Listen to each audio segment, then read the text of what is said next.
Oke. Makanya jadi korporat pun nggak 100% aman. Gitu. Sama halnya juga aku nitip pesan banget nih sama teman-teman, terutama buat kalian semua ya yang masih mau di korporat, perbaiki mental cara kerja kamu sekarang, nggak pakai besok. Aku kasih tahu ya, kalian hati-hati. Kenapa hati-hati? Benar loh, kalau kalian cuma ngandelin AI untuk menyelesaikan pekerjaan kalian beneran bisa diganti loh sama AI. Tapi kalau kamu manfaatkan AI untuk memudahkan proses kerjamu dan kamu punya waktu untuk upskilling kerjaanmu yang lain, itu akan jauh lebih baik gitu. Kalau kamu cuma skillnya rata-rata, habis kamu.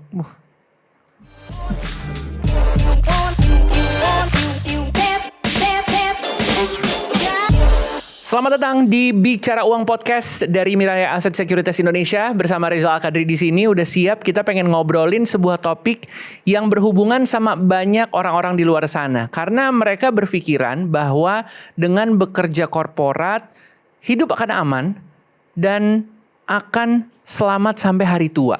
Tapi permasalahannya, kita udah siapin belum kalau sewaktu-waktu tidak bekerja korporat lagi? Apakah finansial kita udah ready, masa depan kita udah ready, atau ternyata ini belum kepikiran sama sekali? Kita udah siap pengen ngobrol-ngobrol barengan sama bintang tamu kita. Bukan yang pertama, udah kesekian kalinya. Terakhir kesini FYP langsung. Nah, udah siap kita pengen ngobrol-ngobrol barengan sama Ibu Herianti Herman, Direktur PT Mitra Integrasi Informatika, Entitas Metrodata. Halo Ibu. Halo Mas Reza. Apa kabar? Aku baik. Hai semuanya.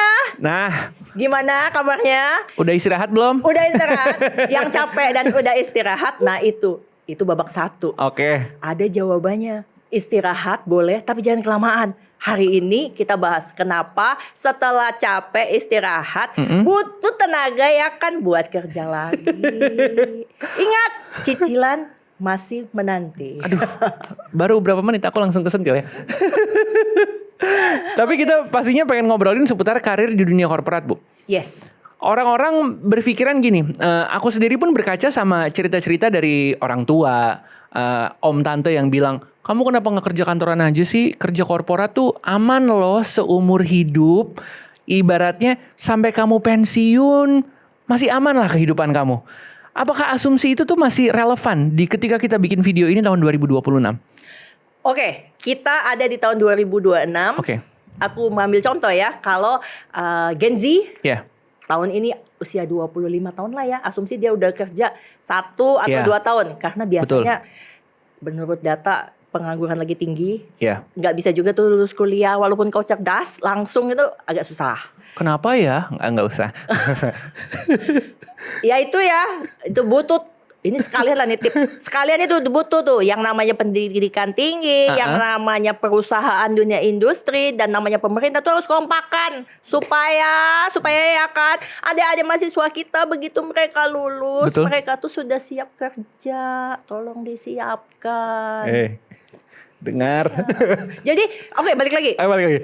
Biasanya masa tunggu itu idealnya itu adalah 1 tahun. Jadi kalau misalnya ada nih sekarang Gen Z yang lagi dengerin, terus abis selesai itu dia dikejarin sama maknya, bapaknya, tetangganya, kamu kapan kerja? Iya. Aku tahu rasanya ya kan. Sebenarnya aku juga lagi nyari di corporate pun kan nyari kerja. Kerjaan untuk orang-orang itu banyak Mas, tapi mereka nih nggak ketemu. Masalahnya apa? Yang satu skillnya apa, yang satu butuhnya apa, nggak ketemu. Oke ya, balik lagi. 1 tahun sampai 2 tahun, akhirnya kamu ketemu jodohnya. Akhirnya ini kerja maksudnya nih. Jodoh kerja ya kan. Iya, benar. Jodoh pacar tidak dibahas di sini. Nah, ketika ketemu kalian bekerja. Nah, aku ambil contoh 25. Dia sudah bekerja, gajinya kurang lebih sekitar ya 9 jutaan lah ya, asumsi ya. Asumsi. Kemudian dia akan mendapatkan promosi kita kira-kira 10 tahun dari saat ini di usia 35 tahun ya. Jadi di kurang lebih sekitar, aku coret-coret ya, sekitar 3 di usianya dia yang ke 35 dia dapat promosi. Sesuai dengan tingkat inflasi, kemudian dengan kata-kata kenaikan gaji setiap tahunnya. Misalnya dia mendapatkan promosi sebagai manajer dengan gaji 20 juta pada tahun 2036. Ya kan? 10 tahun dari sekarang nih ya. Betul. Nah, kemudian dia bekerja sangat amat baik dan sangat berdedikasi tinggi ya kan. Performanya bagus sebagai Performanya karyawan, bagus, oke. Iya, dan dia juga mendukung sebagai karyawan dan juga sebagai atasan dia mendukung semua ekosistem baik. Akhirnya dia dipromosi lagi di usia 45. Misalnya asumsi gajinya naik jadi 70 juta, kemudian dia bersiap akhirnya akan pensiun di usia 55 atau 56. Ini adalah peraturan pemerintah ya, usia pensiun. Nah, cuma Mas Reza gini, tadi Mas Reza tanya cukup apa enggak? Oke. Menurut data dari Badan Pusat Statistik, Oke. pada tahun 2024, usia harapan hidup orang Indonesia itu adalah 74 tahun. Artinya, ketika kamu masuk usia pensiun umur 55, itu kamu harus pastiin kalian harus masih bisa tetap hidup sampai usia 74. Oke.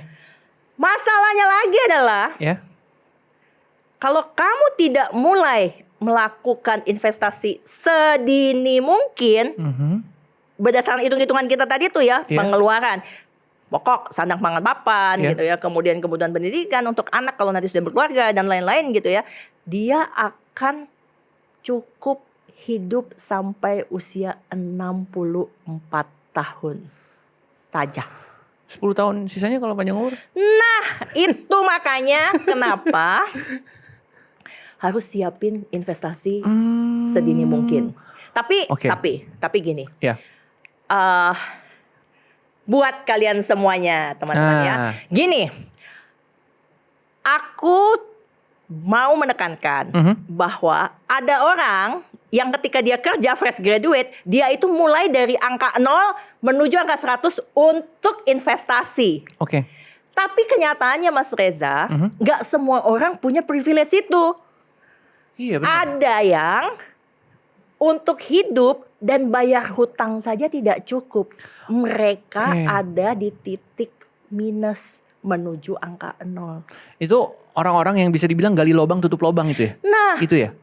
Dan itu tuh nyata berdasarkan pengalamanku ya Mas ya. Makanya ya aku bilang sama semua kalian penonton di sini ya, kalian yang sedang berjuang, kalian itu benar-benar luar biasa, kalian dahsyat dan tetap semangat. Aku sungguh-sungguh berdoa semoga Tuhan bisa memberikan banyak kemudahan supaya kamu bisa menemukan jalan untuk kehidupanmu yang lebih baik. Semangat ya, jangan menyerah. Kayak kemarin, kalau capek istirahat, tapi ingat cicilan ya kan. Jadi kerja lagi. Jadi gitu. Semangat. Jadi gitu ya Mas ya. Jadi kalau misalnya kita udah sampai titik 0, segeralah sesegera mungkin lakukan investasi. PR banget kalau enggak gitu. Tapi untuk melakukan investasi sebagai seorang dalam tanda kutip budak korporat, masih bisa dilakukan sebenarnya? Bisa, bukan bisa atau nggak bisa, mau apa enggak? Oh, iya lagi.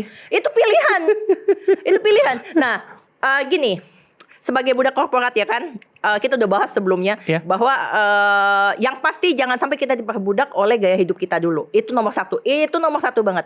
Itu PR untuk investasi. Kita harus tahu dan bisa membedakan antara apa yang kita butuhkan dan apa yang kita inginkan. Kita butuh sama kita ingin. Butuh dan ingin. Iya. Kalau butuh berarti sandang pangan papan. Yes. Kalau ingin ke Jepang jalan-jalan healing gitu. Iya. Tapi sebenarnya gini sih, self reward boleh. Tapi harus bijaksana, ngitung yang benar. Contoh, kita butuh transportasi. Misal, berarti apa? Kita bisa memilih alternatif. Satu, apakah kita butuh kendaraan motor misalnya, ataukah kita butuh mobil? Mobil pun kan macam-macam Mas. Apa iya dengan kondisi sekarang kita memilih mobil dengan harga yang sangat mahal? Betul. Ya kalau mampunya hanya mobil yang harga 200-300 juta, ya udah beli yang itu gitu. Gak usah maksain beli mobil mewah supaya kelihatan keren. Jadi siapa yang mau dikasih makan sebenarnya? Ego. Nah, gara-gara makan tuh ego, lapar lu, ya kan? Jadi jangan mau kayak gitu loh, ya kan? Nah, itu satu kan. Nah, terus yang kedua adalah ya kita juga harus bisa sedini mungkin untuk memikirkan bagaimana kita bisa memilih investasi yang baik sesuai dengan profil kita. Jadi nggak ada ya yang namanya investasi itu paling cocok, paling benar tuh yang mana tuh enggak. Setiap orang punya preferensi masing-masing. Betul. Dan levelnya masing-masing gitu Betul, ya. tergantung juga dengan tingkat resiko masing-masing, ya kan. Dan yang paling penting adalah ketika kita ngomong investasi, kita tuh harus tahu persis apa yang ingin kita tabung gitu ya, kemana alokasi dana uang yang akan kita simpan. Jangan sampai kita investasi tapi kita nggak ngerti nih resikonya, kita nggak tahu. Oh, banyak tuh biasanya ikut-ikutan doang. FOMO gitu. FOMO. Iya. Kita harus mindful. Misalnya contoh kayak sekarang, kita udah tahu nih, oh lagi musim misalnya orang trading apa Bitcoin atau apa uang kripto gitu. Ya tapi dia tahu nggak? Karena dia taunya untungnya gede gitu, tapi resiko uangnya hilang kan juga gede. Biasanya gara-gara cuma denger cerita, iya gue gini. Iya. Wah, apa ikut aja kali ya? Nah, itu beresiko. Nah, kalau aku nih, aduh, gimana ya? Ini benar nih.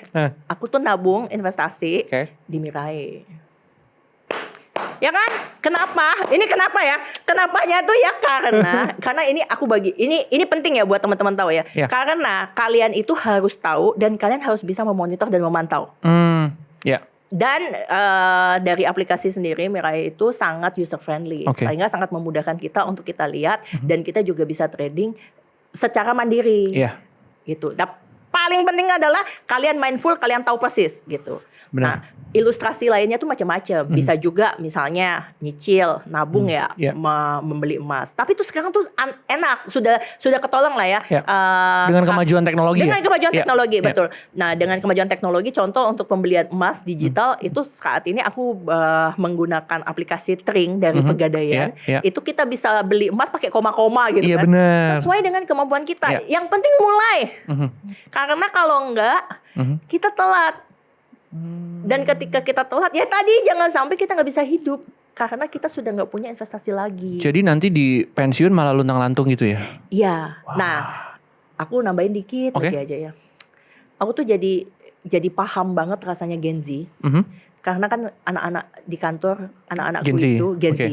Ternyata mereka selain mereka harus ngidupin hidup mereka sendiri, rata-rata orang tua mereka sudah mulai memasuki masa pensiun. Jadi orang tua yang sekarang mau memasuki usia pensiun itu anaknya ya Gen Z ini. Jadi Gen Z itu makin capek ya kan? Sandwich generation. Iya betul.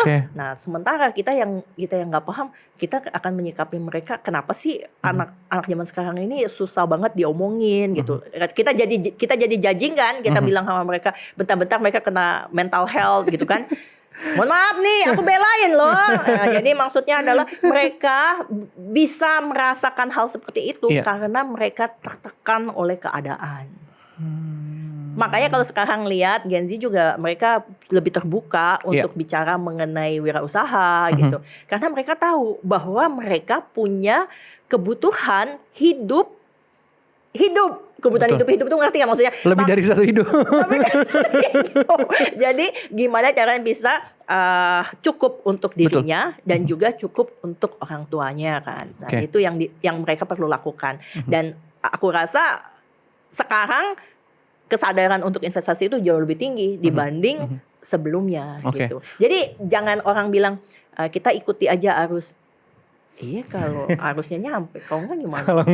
Kalau enggak gimana? Iya. Harus kita bikin sendiri arusnya gitu. Iya. Kalau kata lagu kan kita buat menyenangkan. Nah, itu dia gitu. Bernadia. Iya kan?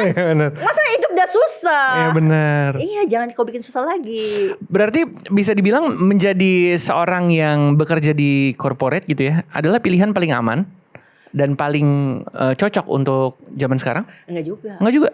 Lah, ekonomi geopolitik sekarang lagi nggak aman. Iya sih. Semua aman. Seketika. Apalagi kalau kerja di multinational company.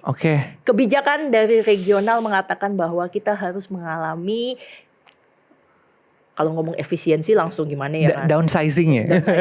Kita ngomongnya optimalisasi. Positif di tengah-tengah negatif ya kan. Optimalisasi sehingga kita harus mengurangi jumlah karyawan. Udah semua baik-baik. Apakah dia bekerja tidak baik? Enggak loh Mas, dia top performance. Ya tapi karena kondisi tidak memungkinkan ya udah cut. Bisa aja semua dalam kondisi puncak loh ya. Makanya jadi korporat pun nggak 100% aman. Jadi pengusaha, apalagi ketidakpastian harga, tiba-tiba. Ini contoh nih, ini contoh nyata. Aku sharing. Aku punya adik kan, adikku kan buka restoran. Jadi dia bilang gitu ke aku, ya ya nggak gampang juga sekarang gitu. Tiba-tiba harga gas naik, bahan baku naik. Ya. Sementara kan nggak mungkin kita kalau makanan gitu porsinya kita kurangi. Ya. Kalau kita naiki nanti pelanggan lari. Iya benar. Ya kita coba gimana caranya supaya secara service quality kita masih tetap bisa mempertahankan. Syukur-syukur orang puas dengan layanan kita sehingga mereka mau kembali lagi gitu. Nah, jadi yang paling penting adalah sekarang apa yang bisa kau lakukan? Ya satu-satunya yang bisa kau lakukan adalah kau kendalikan apa yang bisa kau kendalikan. Siapa? Ya dirimu sendiri. Dah, jangan berbanyak-banyak. Orang lain, gak bisa kau harapin lah. Sakit hati kau nanti, jangan. Jadi ya gitu lah ya Mas. Oke. Dikotomi kendali loh katanya teori stoik. Oke, dikotomi kendali. Ya, kendalikan apa yang bisa kita kendalikan dan kita mencoba let go apa yang tidak bisa kita kendalikan. Faktor internal dan faktor eksternal gitu. Kita bisa kendalikan diri kita sendiri. Oke, ya udah kalau gitu. Kita kuatin bekerja, bekerja di corporate. Gimana caranya supaya keluarga kita bisa aman gitu ya. Tapi kadang-kadang ada orang-orang yang bilang gini, kalau bisa jangan cuma di zona nyaman terus loh, harus bisa keluar dari zona nyaman. Apakah ini hal yang salah gitu? Maksudnya soalnya orang-orang kadang mikir gini, apa gue terlalu lama kerja di kantor ini? Akhirnya gue memutuskan untuk, apa gue resign aja ya? Sebenarnya kayak gitu tuh salah atau bener sih Bu? Nah, pas pula nanya sama aku. Minta maaf dulu sebelumnya ya. Satu-satunya pengalaman kerja yang aku tidak miliki selama 24 tahun aku bekerja adalah resign. Oke. Jadi aku gak pernah bisa jawab pertanyaan itu. Tapi gini. Oke. Kalian tuh bisa stay di organisasi dan terus bertumbuh. Paling bahaya itu adalah kamu cuma berada di satu tempat dan kamu puas dengan pekerjaanmu dan kamu gak mau upgrade dirimu. Itu sakit. Itu zona nyaman yang dimaksud tuh kayak gitu tuh? Iya. Oke. Contoh, jadi orang harus suka cari gara-gara sedikit.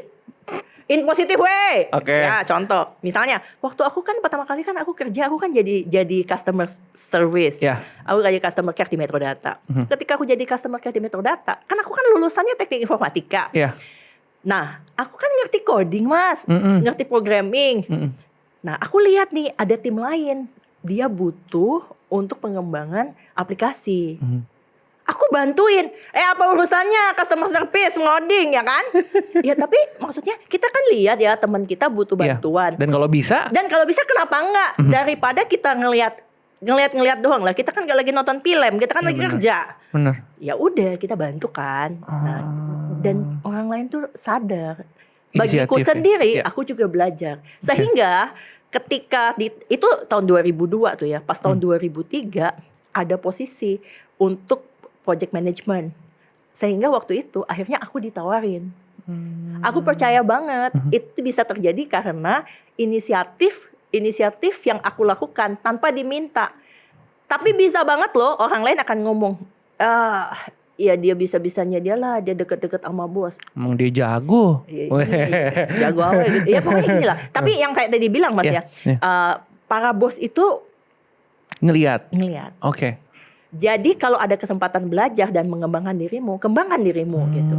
Sama halnya juga aku nitip pesan banget nih sama teman-teman, terutama buat kalian semua ya, yang masih mau di korporat, perbaiki mental cara kerja kamu sekarang, gak pakai besok. Karena apa? Satu, sekarang itu pemanfaatan AI luar biasa. Oke. Jadi kalau misalnya orang bilang, kita jangan takut dengan adanya adopsi AI. Aku kasih tahu ya, kalian hati-hati. Kenapa hati-hati? Benar loh, kalau kalian cuma ngandalin AI untuk menyelesaikan pekerjaan kalian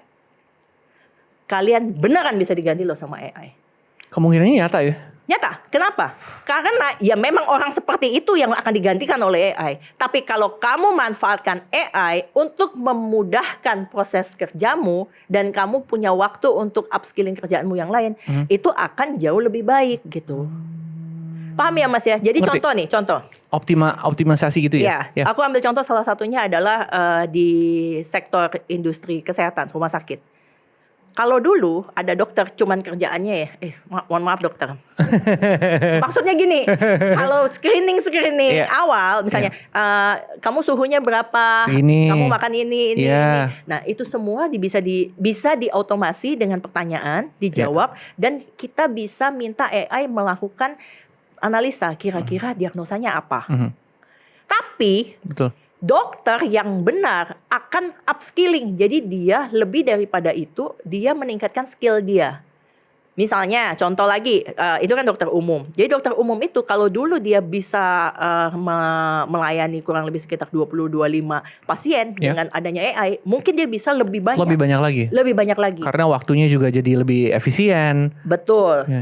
Nah, dan juga kalau misalnya dokter-dokter yang spesialis bedah atau apa, dia akan melakukan pemanfaatan teknologi ini menjadi lebih dalam lagi gitu. Artinya adalah justru yang terpacu adalah orang-orang dengan skill yang tinggi. Kalau kamu cuma skillnya rata-rata, habis kamu. Dan ini bukan cuma PR bagi karyawan yang baru mau masuk. Justru yang paling bahaya dan terlena dan yang tanpa terasa mati pelan-pelan adalah orang yang merasa dirinya udah pinter, udah ngerti. Itu abis. Bu, itu rata-rata yang level atas, Bu. Nah itu makanya aku kasih tahu. Tapi dunia ini bergerak cepat. Jadi kalau ternyata aku harus lakukan optimalisasi, ya kan? Ya aku akan cari yang optimal. Yang tidak, mohon maaf. Bukannya aku atau korporasi yang tidak punya hati ya. Iya.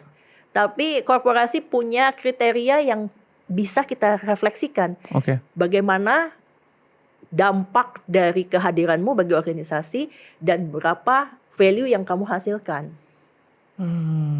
Nih cerita. Bosku. Bosku namanya Pak Alexander Kuntoro. Pak Alex. Pak Alex ini. Kapan butuh MC ada aku. Aduh, nggak usah. Pak Alex ini dia jadi direktur ketika usianya belum mencapai 30 tahun. Aku 33 sih. Izin. Jadi maksudnya adalah nggak ada tuh urusan karena kamu masih muda, terus kamu nggak bisa jadi bos. Enggak. Jadi kamu itu tergantung banget terhadap performance kerjamu sendiri. Di kita, di Metrodata, kita itu pay for performance. Artinya apa? Performa kerjamu itu yang jauh lebih penting dibanding senioritasmu.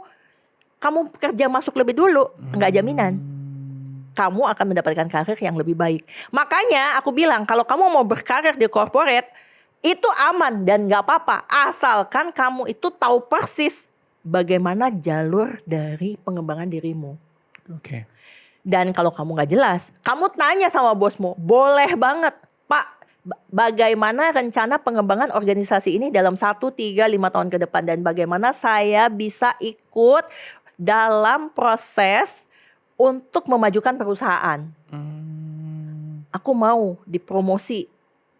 Aku buat peta untuk jenjang karirku seperti apa ya. Itu benar-benar sangat tergantung dari bagaimana organisasi bertumbuh. Organisasi gak mungkin bisa memberikan hasil yang maksimum baik buat kamu kalau kamunya sendiri juga tidak bisa memberikan kontribusi. Dan kalau karyawan udah ngomong gitu ke bosnya, itu merupakan nilai plus ya, karena nunjukin inisiatif gitu. Iya, berarti mau sama-sama. Dan di during the process, ya kamu harus punya tenaga dan ekstra effort juga. Jadi kamu akan bekerja lebih dibanding yang lain gitu loh. Dan dengan sadar ya, dengan sadar itu ya. Nah, dan juga contoh nih, kalau kita di sektor teknologi informasi, kita penting banget yang namanya skill dan memastikan karyawan itu memiliki sertifikasi internasional. Jadi itu nggak diminta tuh ya. Kamu sendiri upskilling dirimu. Jadi memang kamu rela untuk meluangkan waktumu belajar ketika orang lain pergi main, pergi sibuk ngapain. Kamu yang pilih challenge-mu sendiri gitu. Tergantung kita gimana mau berkembangnya gitu ya. Iya. Oke. Ya kalau kamu maunya segitu aja ya udah. Ya. Tapi kamu jangan berharap kamu minta lebih dong. Orang usaha kamu aja nggak lebih. Gimana nih konsepnya? Kan nggak bisa. Segitu mau jadi bos ya. Nah, asal aja habis itu jangan. Dia mah enak ya. Dia mah nggak usah mendang-mending kalau dia kayak gitu sendiri. Nah itulah ya kadang-kadang kenapa perlu. Kadang-kadang tuh kalau kita ke kamar mandi memang mungkin menurutku salah satu konsep kenapa butuh kaca gede di kamar mandi supaya kita bisa ngaca. Ya kan? Iya benar. Ya minimal kan. Asumsi aku sehari orang kamar mandi berapa kali ya? 4-5 kali lah. Ya ngaca-ngaca lah. Jadi kalau di kantor kalian ngaca, selain kalian ada kepentingan lain yang alami itu, coba secara natural kalian juga ngaca. Kelakuan macam mana ya kan? Kelakuan macam mana? Tadi ngomongin sedikit soal profesional yang sudah mapan.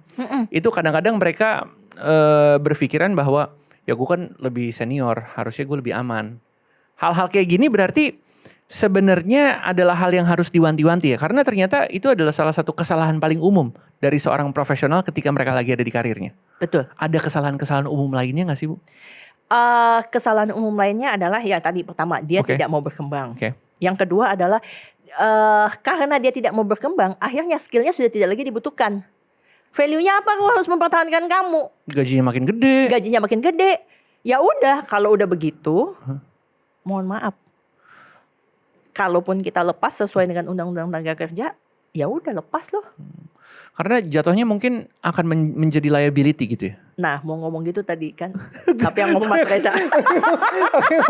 Aduh, izin. Terus apa lagi nih kesalahan-kesalahan paling umum biasanya? Kesalahan paling umum biasanya lagi adalah ini. Kalau ngomongin mengenai gaya hidup, ini cerita ini benar ya Mas ya, nyata. Adalah ketika mereka ada di dunia korporat, mereka itu memiliki gaya hidup yang tinggi banget. Oke, ngerti. Paham ya gitu. Aku tuh sampai sedih akhirnya adalah ketika mereka itu belum siap memasuki masa purna bakti. Karena secara investasi mereka tidak cukup. Ngerti. Balik lagi yang tadi aku cerita itu kan. Nah, tapi itu benar-benar nyata.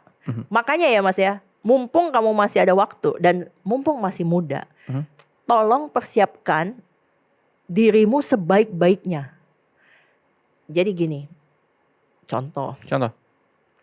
Sebagai dunia industri, kita bisa punya skill.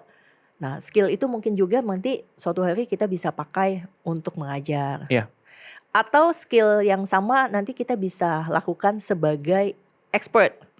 Nah, apapun itu, kalian harus punya sesuatu yang bisa kalian andalkan.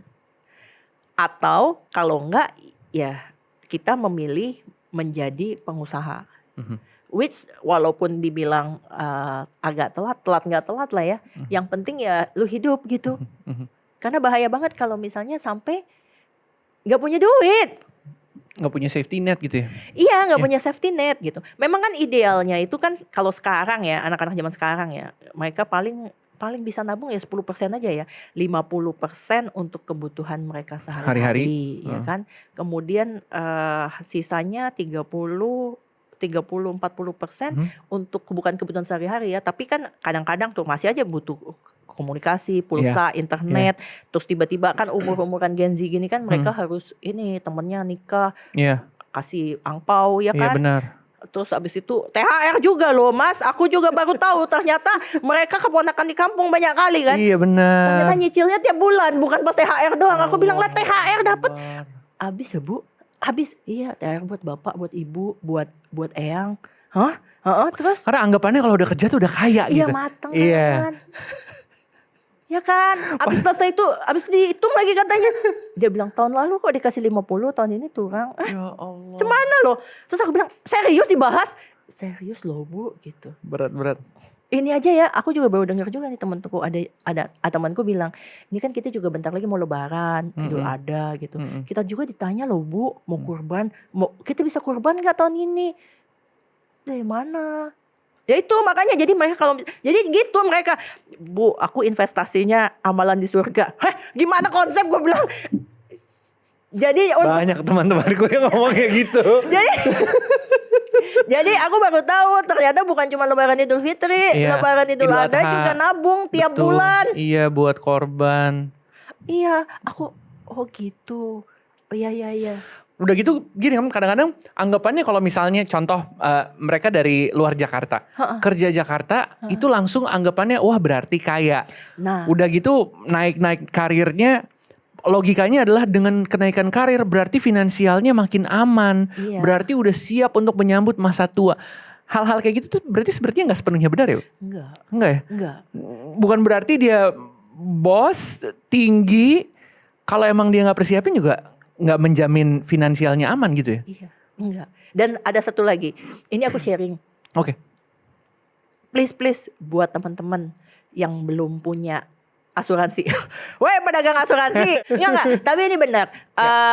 Buat teman-teman yang belum punya asuransi kesehatan, kalian boleh pertimbangkan banget untuk bisa punya asuransi kesehatan. Walaupun mulainya dari kecil ya. Karena gini, kalau kalian korporat, kalian itu terlindungi oleh proteksi asuransi premi yang dibayarkan oleh perusahaan. Ini kejadian juga Mas, teman aku. Jadi begitu selesai masuk usia pensiun, usia juga ya kan, yang menyusul kesehatan kan kita nggak pernah tahu, tiba-tiba sakit gitu. Dan ternyata selama ini dia sangat mengandalkan premi asuransi dari perusahaan, kantor. Dan ketika dia sudah tidak bekerja, nggak punya Mas. Waduh. Dan semua tabungannya dia habis karena penyakit kritis kan. Mau nggak mau dong, ya kalau nggak diobati ya mati dong. Sementara waktu di kantor full coverage asuransi. Betul. Biasanya kayak gitu udah balik lagi zona kan nyaman tuh. Ya itu kan kayak jaminan dia merasa bahwa dia tenang aja. Aman gitu. Tapi nggak bisa gitu. Jadi ini penting gitu ya. Jadi pilihlah ya. Jadi mulai dari investasi itu macam-macam kan yang tadi kita bahas ya. Ada asuransi tabungan, ada di reksadana, kemudian ada mungkin di logam mulia gitu, atau kita beli investasi berupa aset, properti gitu ya. Atau juga yang tadi aku bilang salah satunya di asuransi kesehatan. Karena ada juga karyawan kita yang sampai berhutang karena harus membayar biaya pengobatan untuk orang tuanya. Allah. Karena aku kerjanya udah lama ya kan, ada juga yang temenku yang akhirnya harus menghabiskan uang pensiunnya dia untuk biaya pengobatan. Walaupun sebenarnya sih ya pemerintah Indonesia ya baik-baik juga lah ya. Jadi kan kita tuh kan setengah dipaksa ya kan bayar jam sostek, BPJS, jaminan hari tua kan, ya. Jaminan hari tua gitu. Nah itu semua kan pada akhirnya akan dikembalikan kepada kita. Tapi itu nggak cukup. Kalau lu punya rencana hidup setelah pensiun, lu nabung lah. Jangan sampai pertanyaannya dari mana uangnya. Iya kan. Nah tapi tadi lah balik lagi yang aku bilang, yang aku tuh salut banget buat teman-teman Gen Z yang berjuang dari minus ke angka 0. Mereka itu udah kerja setengah mati pontang-panting lebih-lebih daripada yang dari 0 ke 100. Ya aku sih bersyukur aku adalah orang dari 0 ke 100 gitu. Tapi aku tuh lihat struggle itu real. Jadi kalau kita bicara investasi sama orang-orang yang memang berjuang dari angka di bawah 0, itu gak relate. Karena aku pernah dimarahin. Ini beneran. Kalian harus nabung. Orang kita buat hidup aja masih kurang. Abis itu aku diem lah. Makanya aku bilang Mas Reza nih ngomong investasi nih aku agak gimana ya kan. Ya udah. Tapi mudah-mudahan bermanfaat ya buat teman-teman. Pokoknya mulai. Kalau ditanya mulainya kapan? Kemarin. Ya lu udah lewat. Ya udah hari ini. Besok telat atau besok. Udah lu kalau mau kepengenan ya mulai hari ini. Udah. Nyicil lah pokoknya. Iya. Gak usah banyak-banyak lah misalnya. Banyak gak ya? Misalnya 500.000 sebulan. Banyak gak tuh? Bisa kan ya? Ada yang bilang banyak, ada yang bilang cukup, ada yang bilang kurang lah gitu. Jadi tergantung preferensi masing-masing. Doang. Iya benar. Ya tapi gini lah. Usahakan teman-teman. Percayalah bahwa ini buat kebaikan kalian. Buat kalian kok aku nggak minta. Sip. Tapi kalau ngomongin soal ini Bu, exit plan harusnya dimulai dari kapan? Dimulai dari let's say, oke, 5 atau 10 tahun lagi gue pensiun, baru gue akan mikirin exit plan. Atau dari ketika hari pertama kerja juga udah harus mikirin exit plan? Lah tadi dibahas loh kemarin. Kemarin berarti? Jadi, harus berarti? Iya harus. Mas beneran. Kondisi itu kita tuh nggak pernah tahu. Satu-satunya hal yang pasti itu adalah ketidakpastian. Oke. Nah. Iya lagi. Kamu bisa dipecat karena kondisi ekonomi yang tidak stabil. Sebagai pengusaha tiba-tiba nih contoh. Ini benar nih teman aku nih barusan nih. Dia buka restoran. Tabung gas meledak kebakaran. Astagfirullahaladzim. Terus? Ya udah. Itu aja masih puji Tuhan. Karyawannya nggak ada yang terluka. Oke. Gimana? Musibah. Gak tahu. Hari apa nggak ada di kalender. Iya nggak ada tuh kan. Aduh. Iya ini beneran. Ini real teman aku. Nah justru malah yang bikin sedih lagi tau nggak? Sudahlah ya drama dia warung bakminya dia kebakaran. Suaminya pas tahu lagi warung bakminya kebakaran, itu cepet-cepet buka pintu rumahnya. Pas buka pintu gerbangnya jatuh, kena kakinya, tendonnya putus. Aduh ya Allah. Waduh. Another cost buat recovery rumah sakit. Bayangin Mas, kalau nggak punya asuransi, ya keluar lagi duit lagi. Bener. Jadi kalau Mas Reza tanya, udah jawabannya. Hari ini mulai exit plan. Udah ambil kertas, catet, lihat apa yang bisa kalian simpan sekarang. Oke. Pertanyaan berikutnya nih Bu. Buat orang-orang yang di luar sana ya pasti kan mereka yang corporate yang 9 to 5. Mereka itu adalah orang yang bergantung pada gaji. Mereka bergantung pada ya syukur-syukur dapat bonus nih. Ini dua hal yang sebenarnya aman gak? Atau justru berbahaya pola finansial seperti ini? Oke. Kalau hidupnya cuma bergantung sama gaji sama bonus aja. Oke. Jadi gini, idealnya kalau mereka bisa mengatur semuanya dengan seperti itu, itu hanya akan cukup saja, tidak lebih. Makanya aku selalu menyarankan kepada anak-anakku, aku minta mereka untuk bisa mengambil maksudnya gini, ngambil kuliah lagi atau mengajar, level up gitu ya. Level up diri mereka dan juga bagaimana mereka bisa punya aktivitas yang atau hobi yang bisa menghasilkan uang. Aku sih gimana ya ngomongnya? Aku nih beratnya ngomongnya. Gas Bu, gas aja. Gak cukup.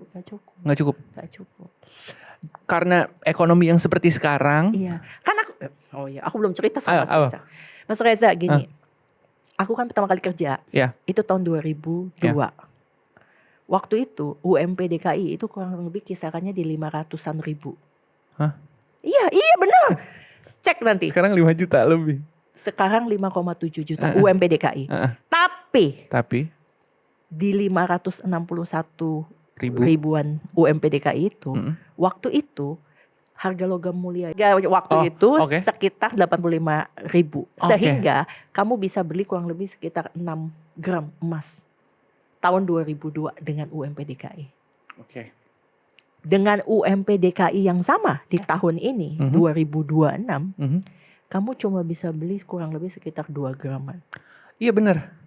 Ya kan? Artinya apa? Inflasi. Artinya apa? Kebutuhan ekonomi itu makin melemah. Jadi walaupun uang yang kamu pegang sama-sama UMP DKI, tapi nilai dari uangmu itu sudah jauh berkurang. Makanya aku bilang, gak cukup Mas. Gak cukup. Langsung bangun nih dari mimpi. Ayo realita gimana nyata. Ya? Gini lah, memang hidup susah banget. Iya. Kalian gak dikasih tahu ya pas sekolah hidup susah? Enggak, disuruh rumus Pitagoras. Nah, ternyata gak keguna waktu kerja korporat. Kalian juga gak dikasih tahu kalau selain itu hidup itu tidak adil. Enggak dikasih tahu. Aku kasih tahu. Dikasih taunya majas Bu. Aku kasih tahu ya. Hiperbola sih kayaknya, tapi ternyata beneran hidup ya. Satu. hidup itu tidak adil. Sekalipun kamu sudah bekerja berusaha, tapi hasilnya bisa jadi tidak lebih baik dari orang yang sudah bekerja sekuat kalian. Tapi kalian kalau nggak rajin dan segala macam ini tambah habis. Jadi mendingan walaupun dunia tidak adil, tetaplah kerja. Bangun. Karena hanya dengan meratapi dirimu tidak ada yang berubah. Kalau kamu meratapi nasibmu dan rekeningmu bertambah, mari kita lakukan hari ratapan nasional. Nggak bisa ya guys. Nggak bisa. Bangun. Jangan. Aku penasaran ini Bu. Aku pengen ngajak Ibu flashback dikit nih. Kalau misalnya sekarang ada di posisi baru pertama kali kerja nih. Bu Titi baru pertama kali kerja nih. Kira-kira keputusan finansial yang akan dilakukan, yang dulu ternyata nggak dilakukan, oke, harusnya gue ngelakuin A, B, atau C ketika gue memulai kerja. Itu apa? Oke, yang pertama, Titi di tahun 2002, lu belilah emas tuh banyak-banyak. Oke, ya. Ya kan? Yang kedua adalah, please kamu, enggak sih, Titi yang dulu udah lumayan pintar dia udah tahu belajar, dia udah tahu kuliah lagi gitu ya, which itu sudah baik. Yang aku nggak tahu itu adalah ternyata aku harus memiliki networking dan relasi yang baik dengan banyak orang. Sudah, tapi harusnya bisa lebih baik. Dan lakukan personal branding dengan baik sejak dulu kala. Oke. Gini loh Mas, ya kamu ya kalau misalnya gini, ya kamu rendah hati sih satu hal, ya kan? Tapi kamu itu harus tahu kompetisimu dengan dunia luar ini begitu banyak. Jadi kamu investasi di dirimu pun harus penting juga. Yeah. Kalau kamu bilang, ya nggak apa-apa nanti mereka juga akan tahu. Gue kasih tahu nggak tahu jawabannya. Karena nih ya, aku mau interview orang, aku gak punya waktu banyak-banyak loh. Lalu pikir gue punya waktu mau screening, ngecek, ngelihat. Ngecek sosial media. Kosong. Gen Z tuh, lihat aja. Posien nol. Terus bilang, lu sok misterius. Ya udah sih, kalau lu sosoknya aja tidak nyata, goib kayaknya ya udah, gak usah masuk kerja lah, goib juga nanti hasilnya ya kan. Ya udah, makanya that's why teman-teman, tolong bangun personal branding. Instagram kalau bisa ya jangan 03 apa 4 lah minimal ya kan. 2. LinkedIn. Oke. LinkedIn itu adalah wajah paling jujur ya kan. Di sana kalian harus tulis tuh. Kalian kerjanya di mana pengalamannya, bisanya apa ya kan. Nah, kalau ada mahasiswa di sini yang mendengarkan, sama aku juga ngoceh sama mahasiswaku, aku bilang gitu kan. Weh, benerin LinkedIn-nya. Kalau LinkedIn-nya nggak bener, ya orang nggak percaya sama kemampuanmu. Orang nge-hire ngelihatnya LinkedIn. Iya, itu namanya bukan pamer. Itu namanya memvisualisasikan diri. Ya, nggak usah gengsi berarti. Jangan. Yang penting gini, konsepnya gini Mas. Pertama, kamu harus percaya diri, tapi tahu diri. Jadi ya jangan, ya gitulah pokoknya lah. Udah pokoknya paham lah ya. Paham lah. Udah. Nah, dan selanjutnya juga hal penting lainnya adalah yang harus dilakukan adalah kamu harus paham definisi kata syukur dan cukup. Syukur dan cukup. Ya, itu yang akhirnya menjawab pertanyaan Mas Reza tadi. Oke. Jadi ini aku cerita papaku. Yeah. Aku ini kan dibesarkan dari keluarga pengusaha. Oh iya, aku belum kasih tahu. Mas Reza, aku 5 bersaudara. Oke. Dari 5 bersaudara yang budak korporat aku doang. Sisanya semua pengusaha. Sisanya semuanya pengusaha. Punya bisnis semua. Semuanya punya bisnis semua, kecuali aku, ya kan. Nah, tapi gini, yang paling menarik itu adalah dari papaku. Jadi papa itu selalu bilang, kita kaya atau miskin, kaya miskin itu adalah sangat variatif, sangat subjektif. Yang menentukan kita sudah kaya atau belum itu adalah kita. Jadi definisinya tuh ada di kita. Kita tahu batas kata cukup. Ini yang aku mau. Kehidupan yang aku mau itu seperti apa? Relasiku dengan keluargaku seperti apa? Itu kita semua yang sadar dan kita yang buat tujuannya, maunya apa. Nah, papa itu pertama kita harus tahu ketika kita cukup, kita itu harus juga punya kemampuan memberi. Oke. Jadi aku salut banget tadi buat Gen Z yang Ngasih yang nabung buat THR, buat berkurban, ya. Nah, jadi kalian jangan menganggap gue gak sukses. No, kalian sudah mampu memberi. Gak semua orang loh punya kemampuan itu. Dan kalian keren, ya kan? Keren. Nah, jadi itu satu. Yang kedua adalah ya kita juga harus memastikan apabila ada dari kita yang menyebabkan kita harus terhenti sumber pendapatan kita harus punya alternatif lain. In my case, kalau aku sendiri, aku tahu karena aku budak korporat, ya kan? Bukan, aku bukan budak korporat, aku pejuang korporat. Oh ya benar. Jadi, karena pejuang korporat. Iya, karena aku pejuang korporat, aku tahu kalau aku harus punya nilai yang lebih. Artinya adalah waktu itu aku memilih jalur pendidikan dan sehingga sewaktu-waktu setelah pensiun, aku udah kepikir, Mas. Aku memikirkan aku pensiun itu di tahun kedua aku bekerja. Begitu selesai aku kerja, aku mau jadi apa? Aku jawab, aku mau jadi dosen.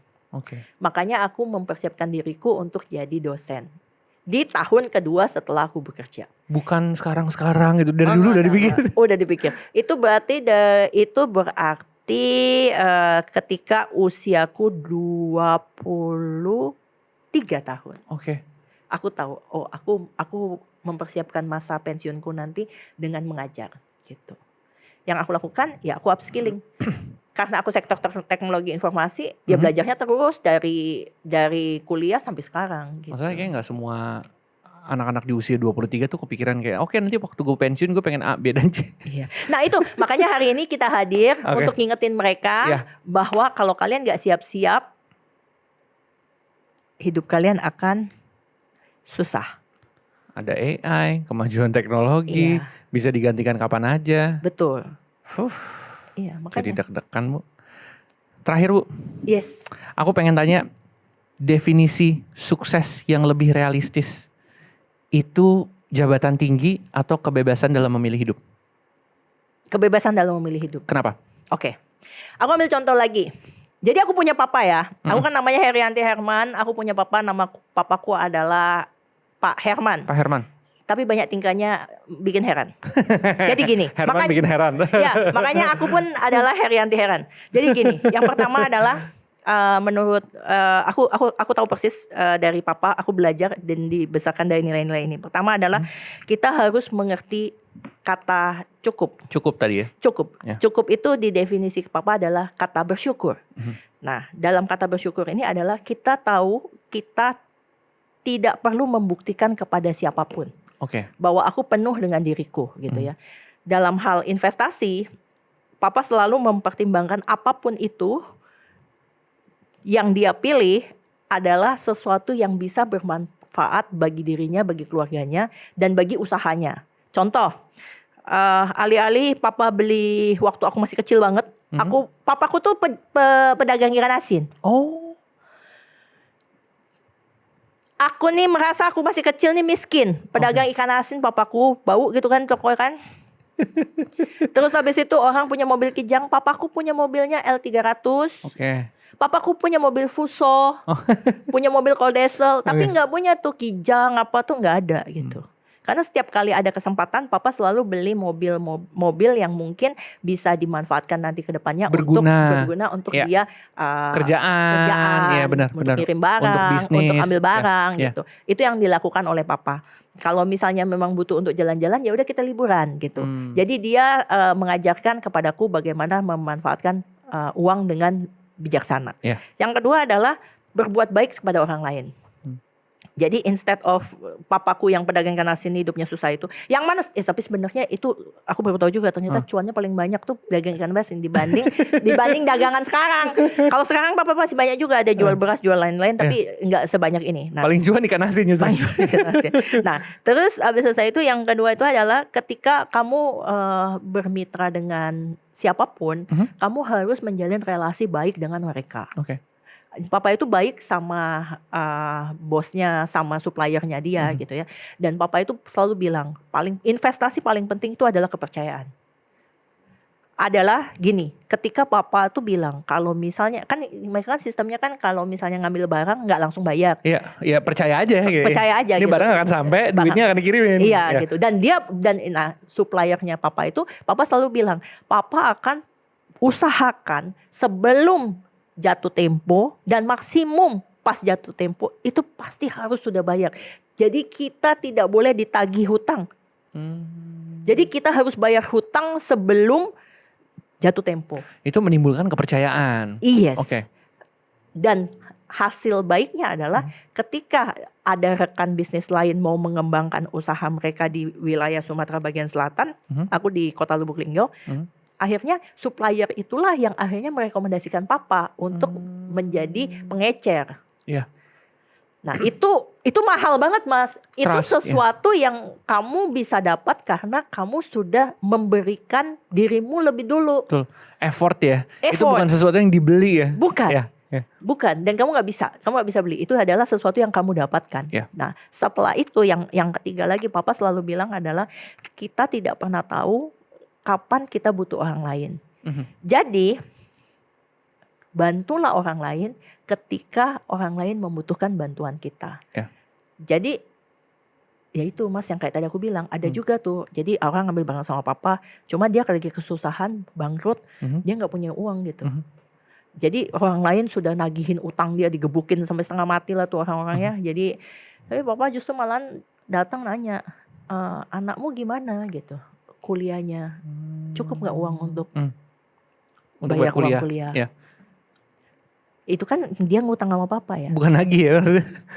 Harusnya kan papa nagih utang ya kan. Bener. Terus kerjaan papaku apa? Dikasih uang, nih pegang buat anak lu kuliah. Lah gimana konsepnya papa? Itu nggak masuk sih di logikaku ya. Yeah. Tapi ternyata di kehidupan yang papa bilang, kita nggak pernah tahu kapan kita butuh bantuan orang lain ya. Yeah. Itu tuh nyata. Dan orang itu ketika dia sudah sukses, anaknya juga sukses, mereka ingat sama kita gitu. Iya. Karena lu sebagai manusia, lu boleh kehilangan uang. Kehilangan uang tuh nggak apa-apa kata papa. Oke. Tapi kalau lu kehilangan hati, ini yang bahaya. Sampai lu nggak punya kemampuan untuk memberi ke orang lain, jangan sampai gitu. Dan selamanya itu baik gitu. Oke. Mudah-mudahan banyak yang tersadarkan dari obrolan kita nih. Mudah-mudahan ya Mas ya. Mudah-mudahan membantu dan mudah-mudahan bisa jadi pengingat buat sobat-sobat korporat, bukan budak korporat. Buat sobat-sobat korporat. 3 kata motivasi untuk sobat-sobat korporat di luar sana supaya bisa mempersiapkan masa depannya. Yang pertama, kita harus semangat. Semangat. Oke. Ya kan? Oke. Yang kedua, hidup ini memang tidak adil. Oke. Tapi keputusan untuk menjalani hidup sepenuhnya di tangan kita. Kita yang pegang kendali. Kita yang pegang kendali. Yang ketiga, jangan lupa bersyukur. Catat ya. Bismillah FYP ya. Bu Titi makasih banyak udah ngobrol-ngobrol barengan sama kita. Mudah-mudahan gak bosan kita panggil dan kita ajak ngobrol-ngobrol lagi. Terima kasih Mas Reza sudah menemani aku. Siap, terima kasih banyak. Sampai ketemu kalau gitu di episode berikutnya dari Bicara Uang Podcast Mirai Aset Sekuritas Indonesia. Terima kasih Bu Titi. Terima kasih. Terima kasih. Bye-bye.